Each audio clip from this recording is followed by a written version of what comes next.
Today we're going to be ranking every single weapon item in Deadlock. I'm Guy with a Mustache. I got like 1,500 hours in the game. I peaked the Tierlist, so obviously my opinions are objectively correct.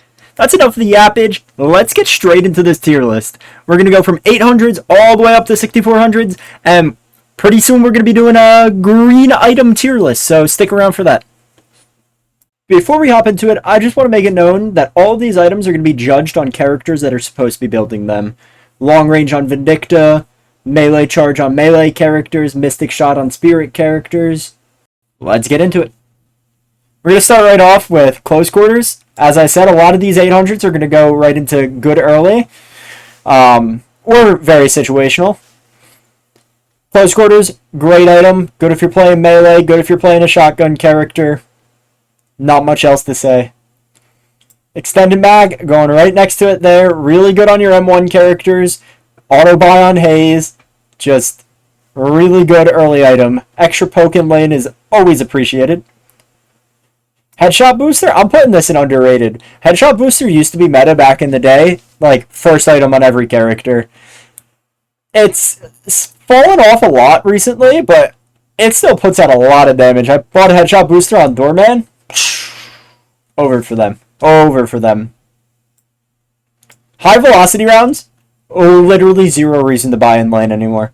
It used to be really good because there wasn't a delay on souls, but now because there's the delay, if you time it correctly, you're auto-confirming every soul, even on characters like Paige.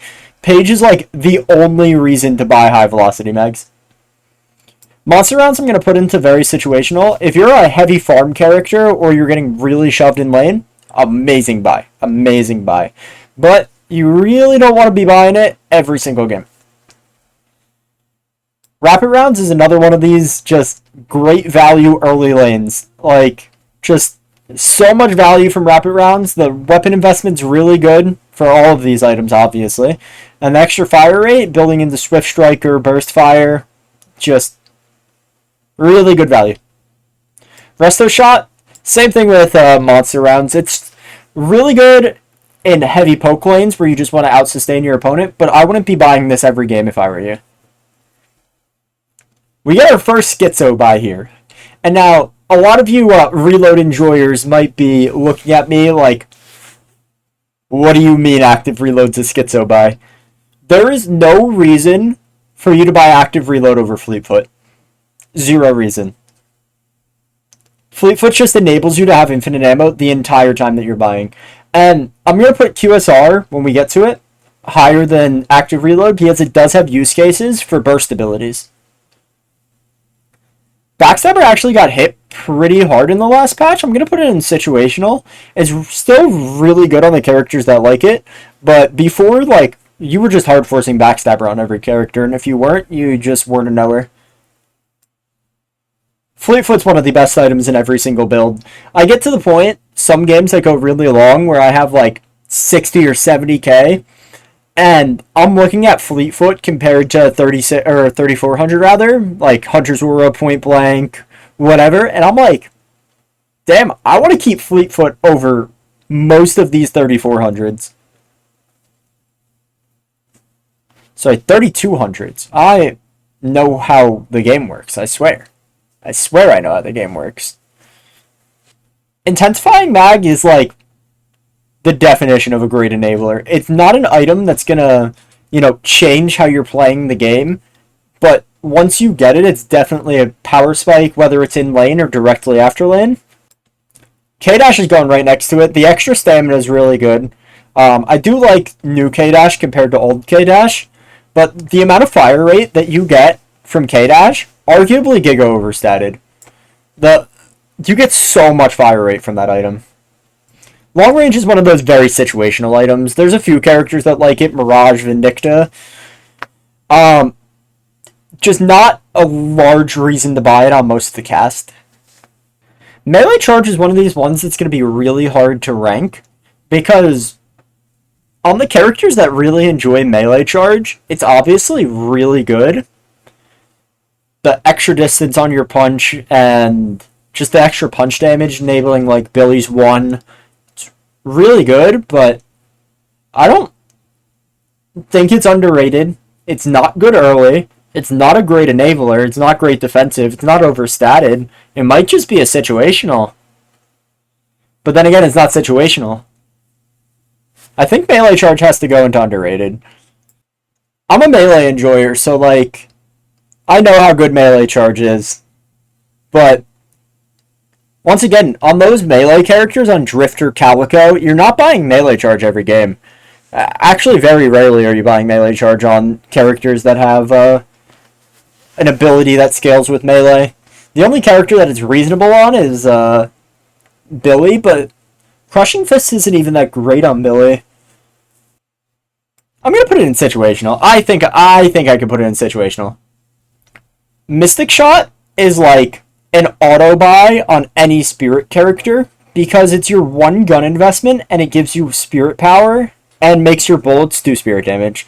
The +7 spirit power, I think it is so good. I've recently been buying it on Shiv. I play full spirit Shiv, and it feels really good. The gun investment is like really good when you're not buying any gun items. Next up, we got opening rounds. Opening rounds, I think, is really underrated. You don't buy it on your typical M1 carries like Haze, Mirage, or you do buy it on Mirage. You don't buy it on like Infernus, but I think it's a lot of stats for what it is. And on the characters that really enjoy it, it's a very strong enabler, but it's not something that you're going to be buying on most of the cast, whereas Kinetic Dash or Mystic Shot is.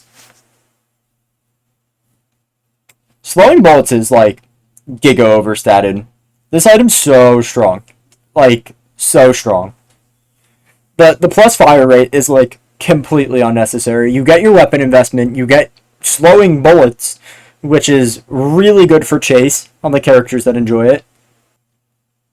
Spirit Shredder is like, I think, objectively a great enabler. This item just like kind of turns on certain builds that like did not have the opportunity to be split on. Sorry, I'm looking at the next item already that didn't have the opportunity to be turned on. And the next item is Split Shot. It's such a good enabler. If you have any on-hit effects when you're playing Viper and Furnace, Mina even, I've seen Split Shot Mina, it's really good. And even nowadays, we're seeing people buy it on Page just to have extra pressure. I think this item's very, very strong. I'm going to put Swift Striker right next to Rapid Rounds. I think it's really good early, but really falls off late game, but there's also not really a reason to sell it late game. It's decent stats and like it's an upgrade path. And then once again, same exact thing with Titanic Mag.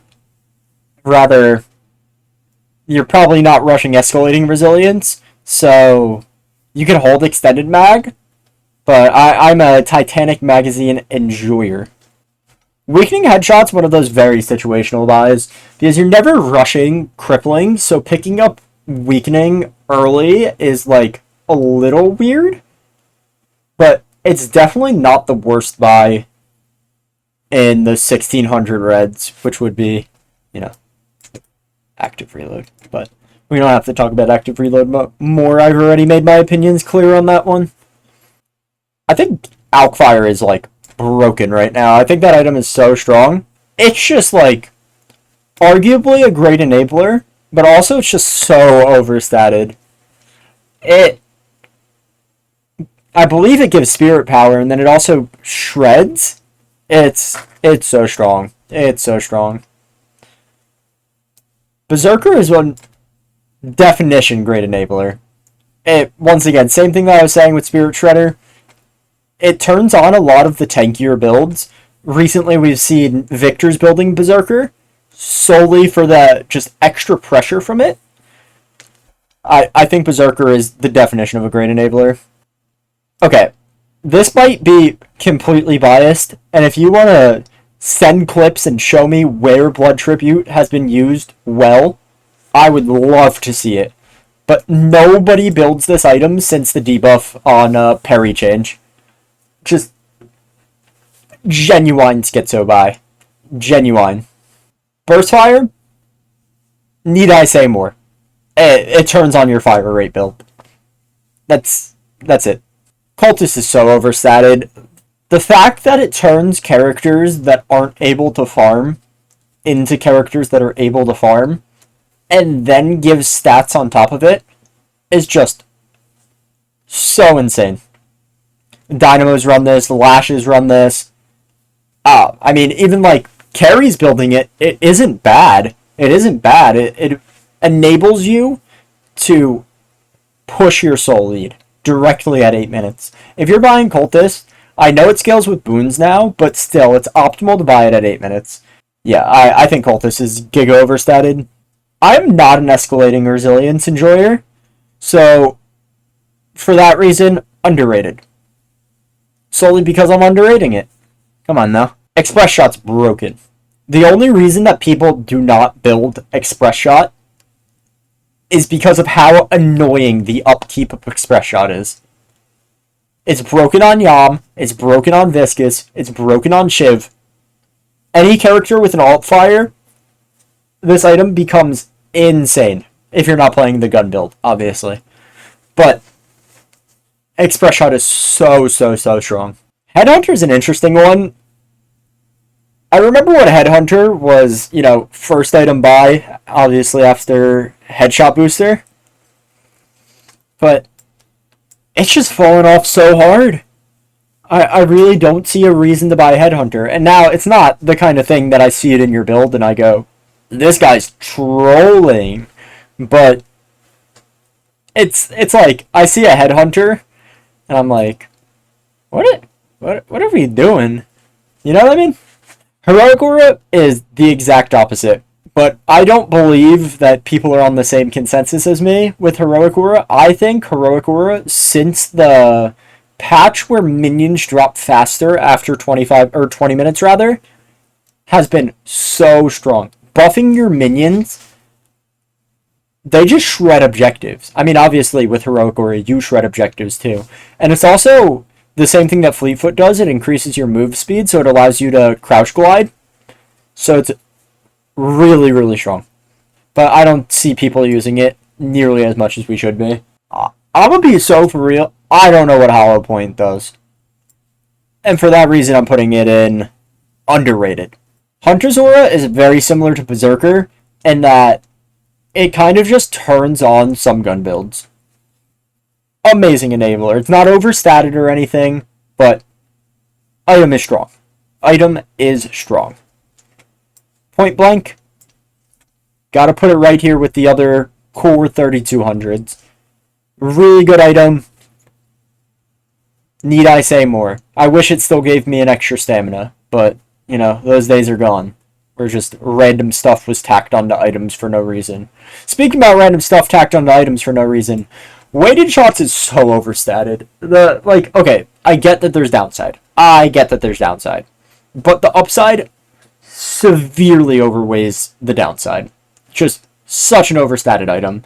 Extra spirit resist for being fat, I don't know. It makes sense, I guess. Toxic is like, you're playing gun build and you need anti-heal. You go Toxic. It's also really strong on Mirage and Furnace. Toxic is like one of those very annoying items, but I don't think it's overstated. I do not think it's overstated. Tesla might be our next best item in the build, which is, ironic because Fleetfoot and Tesla are going to be in the same build, but don't make fun of me. Don't make fun of me. I didn't think that far. I did not think that far ahead when I was making the tiers. I've seen Tesla and Furnace. It's fine, but when you're building Tesla on, Wraith, Gun Ivy, Haze even, it's just so good. It allows you to be 3 places at once because you're just farming 3 times as fast. Item very strong. Spirit Rend. I know it's the upgrade from Spirit Shredder bullets. Sorry. Still thinking about the old names. I'm going to call Stamina Mastery Superior Stamina when we get to it. But Spirit Rend is like a really good pickup really late into the game. So if you're at 35 minutes, you have no slots, and you need to upgrade your Soul Shredder, you buy Spirit Rend. But it's nothing that you're going to rush. It doesn't turn on your build. It's not underrated. You buy it when it's good, and item is good when it's good. Hence, very situational. Everything that I just said about Spirit Rend for Sharpshooter. Spiritual Overflow, very underrated item. Really good on hybrid carries, really good on Infernus, really good on Wraith. Anything that has spirit scaling, Spiritual Overflow is really strong on. Warden, but don't see people picking it up. Do not. Spellslinger, I'm going to be honest, I only buy Spellslinger for the cooldown reduction. The item's good. It's a fine item. And it's good on the characters that enjoy it, but it's not like your Wraith, you're buying your first 6400, you're going to buy Spellslinger. There are so many other items that you will buy before Spellslinger that I think that it's very situational. Armor piercing rounds. Guys, do we know what this one does? I think it makes it so that your bullets pierce armor. But, very situational. You only really want to buy this if people are building heavy bullet resist, rather. Let's think about it. It's Spirit meta. Who is building bullet resist right now? Nobody. Nobody. There's no reason. If you're going to build bullet resist, you just build plated or buy return fire. Very, very situational. Capacitor. Good if you have the no slots and you have a lot of money and you'd like to upgrade something. Extra stats on Tesla, who's complaining? Not me. But the actual active is so situational. It's good into other M1s for duels to turn off Fury Trance Vamp Burst. It's good into Viscous, it's good into Pocket, it's good into Infern. But other than that, like, very situational buy. There's no reasons other than upgrading Tesla or the ones that I stated to buy Capacitor. Crippling, just such a great enabler. It's one of the best forms of Shred. I'd say second to Escalating Exposure. And sometimes you need Shred, but you're not doing a lot of spirit damage. So, what do we buy? Crippling. Alright, I know I have melee charge and very situational. But I think Crushing Fist is just genuinely, like, a question your sanity. Billy is the only character, and I guess Punch Viscous, that these make sense on. I think Crushing Fist is just, like, a fine item. And I don't think that it's situational. It's definitely not underrated. I think it's overrated, if anything. It's not a great enabler. Sure, you get a little bit of a stun, but I'm a melee enjoyer. I was so happy when they added Crushing Fists. But with the new parry changes, it's just so hard to actually make it work. Frenzy's so underrated. We've seen people buying Frenzy with the addition of Drifter and Victor, and it's just shown how strong of an item it is, and I'm honestly surprised that we're not seeing more M1 carries buying Frenzy. Silencer, it's a great enabler. Like, okay, this is where, like, I want a counter item tier, but I don't feel like making one since I already started the tier list. It's not an overstated item, and it's definitely not the best item to build, but it's such a good enabler to, you know, I guess great defensive is kind of where counter items come in. But when you have Silencer Ricochet, being able to shut down their team for, 3 seconds is just absolutely insane. Shadow Weave's underrated.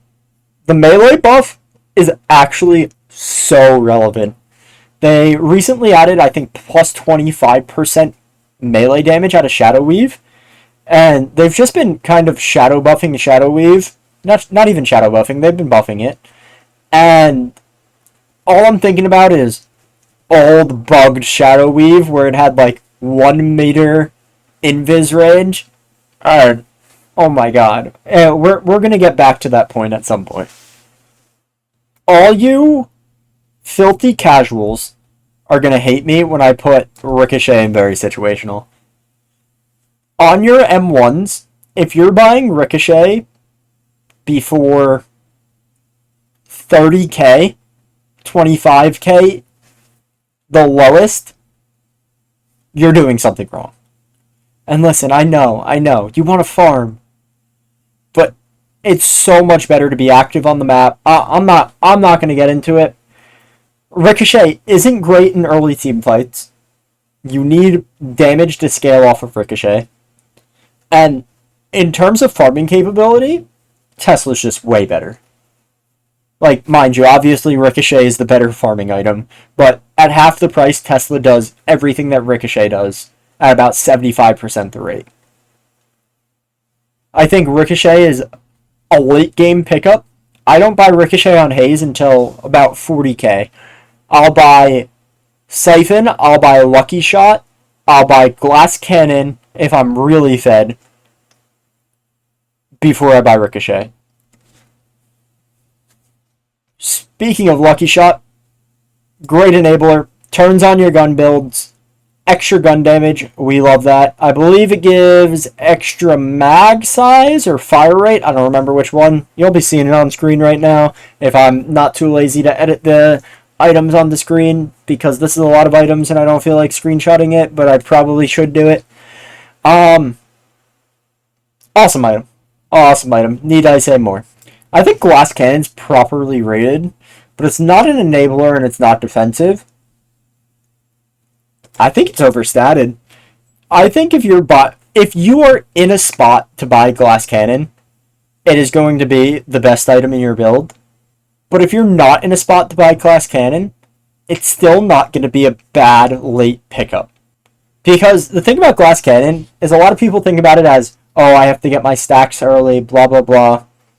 But if you're buying Glass Cannon as you're going into the second to last or last team fight, and you're able to secure 3, 2, even 4 kills, like, it's just going to make you so much stronger for the next fight. And really, that's all you need. Really, that's all you need. That's about it, guys. This is the objective orange weapon item tier list in Deadlock. If you disagree, let me know down in the comments below. I will argue with you. We can have a nice little debate. If you want to see more categories in the next one, please let me know down below. And yeah, that's about it. Peace.